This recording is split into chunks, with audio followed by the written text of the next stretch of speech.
Hello, everybody. Welcome to Wittig Custom Guitars. I believe this is episode 4, where I am at right now with the unofficial guitar build. I've made a custom bridge. I don't know if you guys can see that or not. So that'll be for the guitar there. I still got to do a little bit of work on that yet. The body's been carved.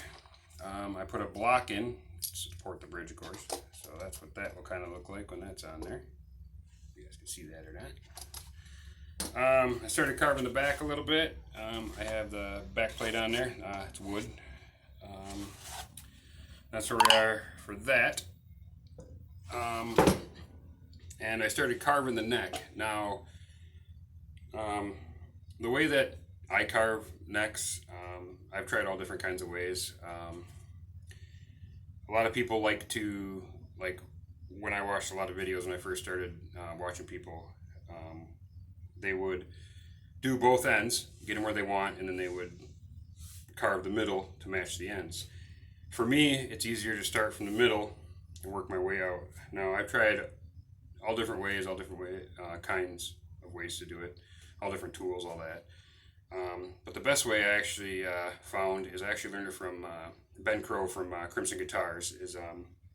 I take the neck and I draw, you guys can see that or not, I draw a center line on it. And then what I'll do is I'll take the space that I have on each side and I'll cut that in half with a pencil. I'll draw a pencil line there, split it in half, same thing on the other side.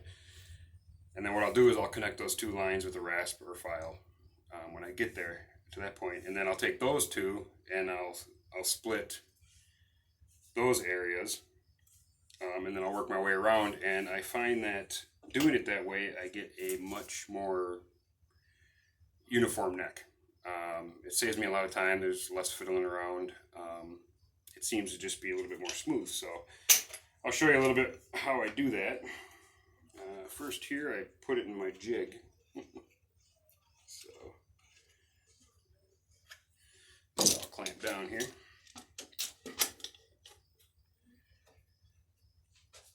This lamp out of the way here. So I like to use the Shinto rasp.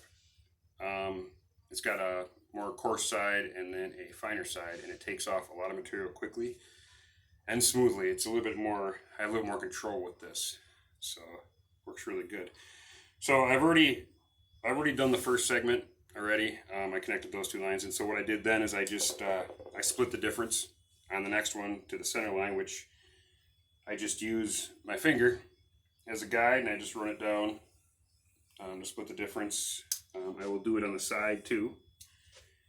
And then from there, it is just taking your rasp or your file and connecting the two points.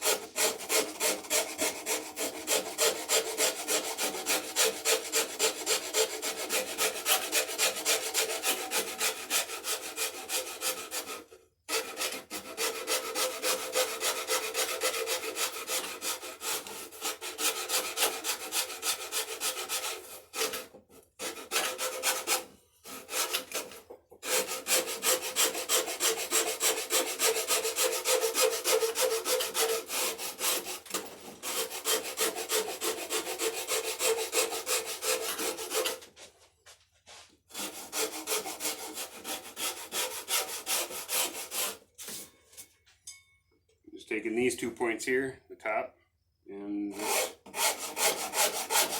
knocking that off.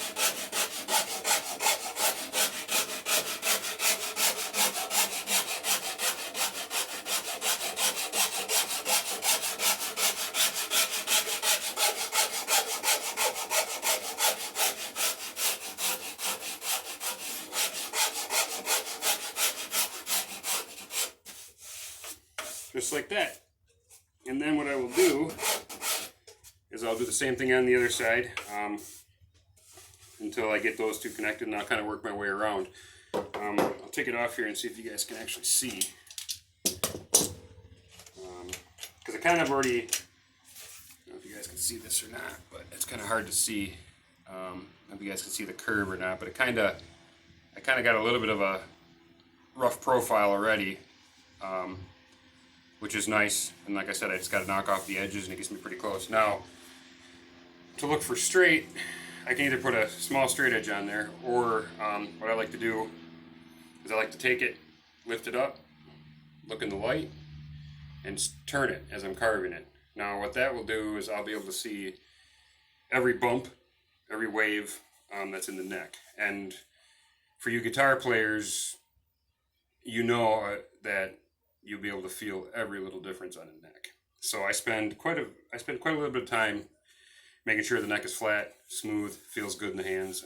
I prefer my necks pretty thin and flat on the backside, so that's what I'm going to carve this one at. But there's all different kinds of carves. So that's how I basically carve the neck. I also wanted to show you guys the headstock. It's a piece of cherry that I found that had some burls in it and stuff like that, and some chunks missing. So I do have an LED installed underneath there. So when I get all of them in the guitar, I'll have a demo before I finish everything, and I'll let you guys see what it looks like. So the next thing I'll be working on after I cut the neck, or I carve the neck, sorry, I will be doing the inlay on it. And once I get the inlay done, then I'll throw the frets on, and then I will have a tutorial on how I do that, and how I install frets on the guitar. So, but that is where I'm at for the unofficial guitar challenge, the great build off, guitar build off. So I appreciate you guys watching. Thanks for the support. And if you liked the video, hit like and subscribe. And if there's anything that you guys like to see, or any questions you have on how I do things, or just simple things, setups, fretwork, anything like that you guys would like to see, just shoot me an email at wittigcustomguitars@gmail.com, or you can just put a comment in and I'll try to get back to them as soon as possible. So thank you very much for watching, and I will see you later.